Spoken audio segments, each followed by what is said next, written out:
Hey, everybody, welcome to Clergy in Quarantine, Not Getting Coronavirus. I'm coming to you from my house in Fresno and talking to my friend Brock Johnson in his place in Coachella Valley. So, hey, Brock. Yeah, how's it going? Good. So, Brock serves at a church, Southwest Church. And how long have you guys been there? Like 5, 6 years, yeah? We just actually passed our 7-year anniversary, moved down in 2013. Wow, that's Crazy, awesome. yeah.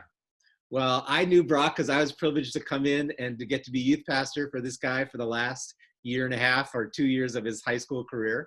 He was a student leader at the church and involved in the worship team, and already knew the Lord had called him ministry during those times. So that seems like just yesterday, but that was a little bit ago. It's wild to think of how far back that was. Yeah. We were literally just reminiscing not that long ago about just that whole time. It's crazy, the school and ministry and everything. Yep. So cool. So cool. Did you graduate then in 2011 or 12? What was your graduation? Yeah, I graduated in 2011 that was that year. But I feel like to be like in a good way, checked out in like 2010. I felt like I was no longer in high school. Right. Then. You know what I mean? It's funny, man. I'm thinking about looking around. It's cool on social media. You get to see people and saw all the connections from Danville and seeing everybody and what's going on. It is pretty, go ahead. Sorry, go ahead. No, go ahead. I was just going to say, it's pretty amazing how quickly people can, I mean, some folks stay in an area, but man, people can scatter. Yeah. I mean, I think Katie's still living in Germany or something, right? I mean, which is a trip. Like, it makes sense though. Like, she was always, you know what I mean? Like, that's totally her thing. Like, which is a trip. You see, I was gonna say Quentin Boasso just got engaged, right? Which is crazy. And do you know? Do you remember Brad and Lily and Kinney? Yeah. They're, as you know, they're down at Southwest now too. So he actually works at Southwest, which is a trip. Like, it's so crazy how people are just shuffle right all through California. So yeah, it's wild though. Well, I do think as you look back in ministry and times in church, stuff is just a snapshot, right? You get this time, the people are there, it's awesome, and before you blink, things have changed. Yeah. But that doesn't take away how awesome and healthy that time can be. Well, totally. Moments in time. I remember coming into the church and getting to know you guys, and you, man, it was a great set of students that were very good friends and stuff. But Brock, man, it was so fun getting in there and getting to know you and seeing Pastor Allen give you the set of spinners for your Corolla. Oh my gosh. I think I can say this. I tried to give that car to somebody when I left and they said no. They legit told me no. You remember the Tercel, the roof sagged on my head. Right. I legit called somebody and was like, hey, I want to give you this car. And their parent was no. They're like, no, thanks. Will not. And so I was like, the spinners on it? I mean, come on. So I was like, come on, there's hubcap spinners. I would pull too close to curbs and it would pop off and roll down the street. I'd have to go chase my hubcap spinners in bougie downtown Danville.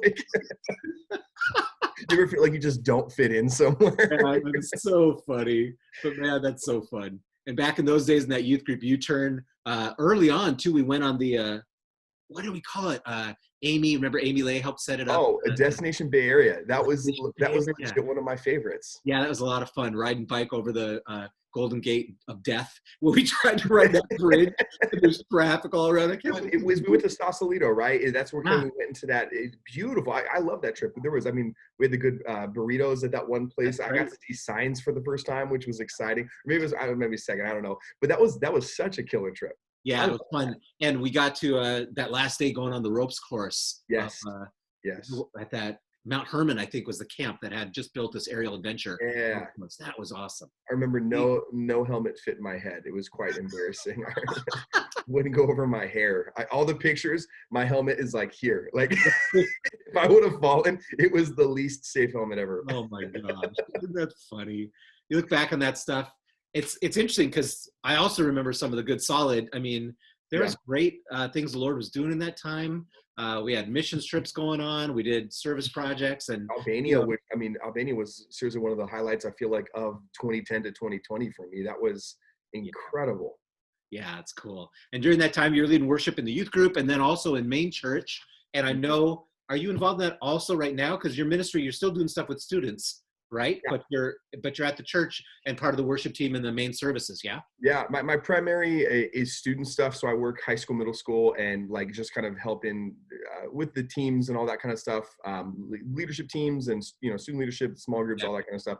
So overseeing obviously that, but then I get to rotate through, and when we're not quarantined and in our little boxes, right? I was rotating through as one of our worship leaders, but now me and one of the staff members kind of rotate through on our live stream as worship leaders, which is super fun. So music's always like that special place in my heart, in my heart. You know what I mean? So the big question: do you still have that Gibson guitar? Is that what you're still playing? Did you not the acoustic one? Yeah. Yeah, you know what's super funny is that thing has a volume knob that is upside down and tucked in. The battery pack is loose on the inside and it rattles around. I still play that, and I get guitar players who will come up to me and they'll be like, "This is the best sounding guitar I've ever heard plugged in." And I'm like, it's so funny to me because I'm like, I feel like it's kind of janky, like, but they always talk about how much they love it. Like all our sound guys are like, "This is the best sounding guitar." I'm like, that's a trip to me. But yeah, I pretty much that's what I play primarily. So. Awesome. I've gotten, since those days, I think I went through a couple. Oh, I still have my Taylor, but I got a couple of changes in some other guitars.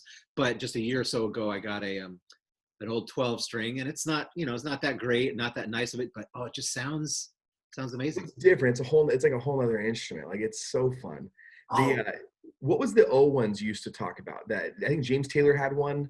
Yeah, Olson, yes. Really expensive ones, man. Those I've only in person heard a couple guys play those, and it's might as well be the angelic host of heaven. Literally. Remember Rick Fry had the Petrus guitar? Yeah, that was amazing too. That still haunts my dreams. I remember we had John Phillips who was before Rick stepped into worship stuff. He had a McPherson, and that, like, when he would lead worship, like that was hard for me to focus on worship when he's playing. So I'm like, I know I shouldn't say that on like a recording, but I was like, yes, McPherson, Jesus. Like. The challenges of ministry stuff when you like guitars. Gosh, that thing was beautiful. I had the floating bridge and everything. Like that is what I covet. That's funny. So when you guys moved down to the Coachella Valley area, your family came down there. The last time I think I've been able to see you in person is we were down at Life Pacific College, and when it was your 21st birthday, we stepped in and got to say hey. Yeah, so that was pretty cool. But the whole family came down there, and you didn't. As you guys moved down there, it wasn't going to the church right away, but that unfolded pretty quick to be on staff. Yeah. Yeah, honestly, the main reason I even moved in the first place, because I was working at Stratford at the time, and then I was doing some of the worship stuff, and I was working at the church. And for me, when like the initial decision to move down came, I was kind of 50-50, to be honest, because like my whole life was Bay Area. I'd lived up there 13 years, but the family pastor at the time literally just, he cold called me and was like, "Hey, Lauren, who's my stepdad now, said that you're in ministry stuff." He's like, "We're literally getting some interns together. Would you be interested in interning?" And it was just one of those things. I prayed and was like, you know what, it's time for this. It's time for a change. And like, thankfully I did move, because everything that I was wanting to stay up there for, everybody, you know what I mean? Like all the friends scattered, like we went to Russell's in England now. And like, you know what I mean? All those Rollins in Hawaii, but like, so I was an intern for about 10 months at the church, and then they hired me on staff, and then like just progressively just kind of did a little bit more and more and more. And so now I'm doing the student stuff, which is super fun. Cool. Yeah, I had a professor down at Life that used to say, and this got famous down there, he'd talk about, okay, all ministry direction flows through relationship.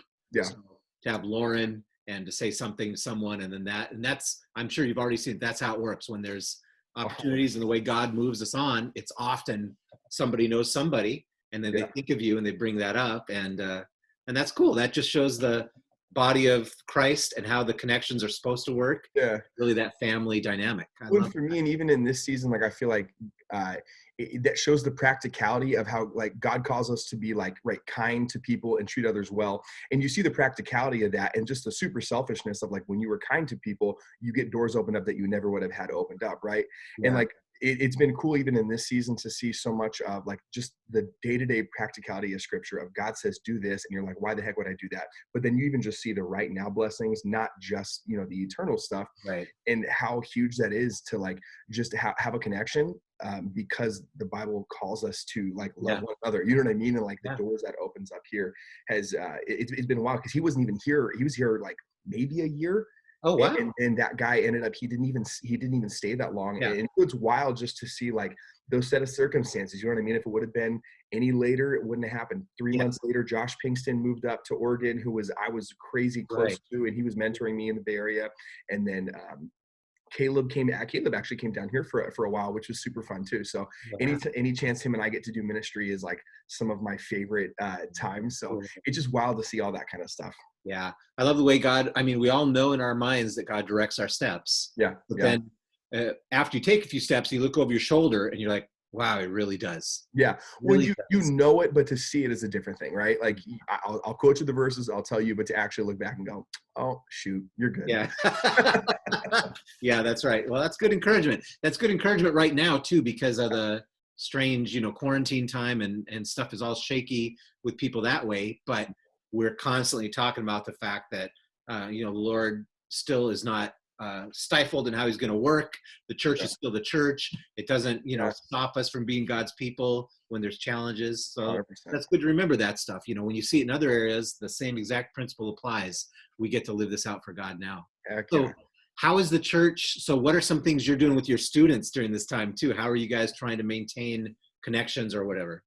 Yeah, our biggest thing is it's kind of wild actually, because we were moving to a small group format anyways. We were going to actually be moving to a format where we met about once a month in a big service kind of a thing, and Okay. then just did small groups so we meet Wednesday nights and do small groups throughout the other nights of the month, the Wednesdays.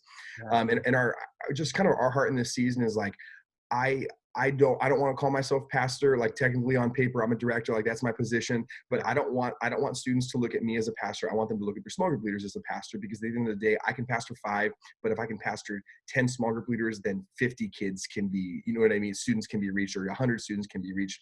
And so we were just kind of trying to make strategic decisions that we can put small group leaders as pastors over students' life, if that makes sense. So we were kind of like heading a little bit in this direction, and then this sped us up about like 7 months to totally be honest. So we were just like, all right, we got some bones. We're building a plane mid-flight, as my old boss would say. Yep. And so we're doing like a lot of FaceTime stuff. We go YouTube live Wednesday nights. So we have a live chat room. We get people like chatting and stuff on there. Then we do small groups right after. And then we actually hit Instagram live as like a post-service kind of a hangs thing, just to create some of that kind of community. And then we have like a lot of student leadership stuff. And so they're still working, meeting a whole bunch, because like a lot of our students aren't even in school right now.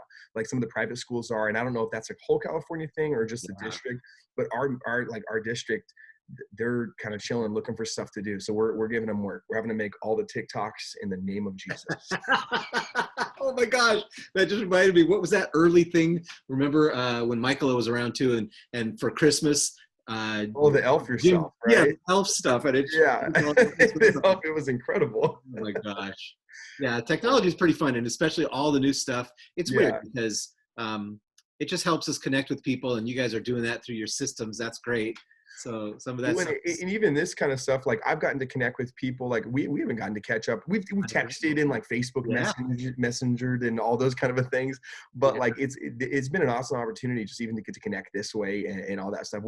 I'm setting up like double dates over FaceTime and stuff now, so you just kind of do what you can, use technology the best, and all that. Let's see the SpongeBob SquarePants background. Oh yeah, I got you. Yeah, so this is what I do for all the seriousness, all my serious meetings, is I make sure that they see I'm on vacation right now. Which this is a little awkward to have in a staff meeting. Well, hopefully they'll know what that's all about. So we'll just do this one and be like, I'm really enjoying my quarantine, you guys. Okay, so now you totally inspired me. After this, I'm going to have to throw that up in a bunch of these new interviews I do from here moving on. You need to not tell people and just throw it up. And we had a student leadership meeting on Monday night, and we have like 20, 25 student leaders. And so I'm just one of our other directors is like talking, and I'm looking, and this kid has taken a zoomed in picture of my face and put it as his background. And so I'm looking at these things, and the camera is like this. It's just his nose like this, and then my giant head behind him. Like we're like talking about like sin and the repercussions of I'm staring at my giant ugly face behind this kid. Like that's pretty awesome, Brock. That's so funny. How cool. Wild. That's cool stuff. Well, dude, thanks for coming and on and talking. And all these kind of interviews I'm doing are just very fast and just easy stuff. But I love the idea for the folks in King's Cross Church and the ones that are looking through the connections. I want them to meet people. And it's kind of funny. It's like Lucinda and I were saying, it's like we're having tons and tons of guest speakers for the church just by way of doing these interviews. So, man, I appreciate, as I've seen in these last years, how you followed God leading and spent your life this way. I'm just really proud of you, man. And so it's cool to connect and to say hey and have people get to know you. Heck yeah. Thanks, Yeah. Chum. Very Let me fun. pray for you and everything that's going on, okay? Yeah. Yeah. Do that.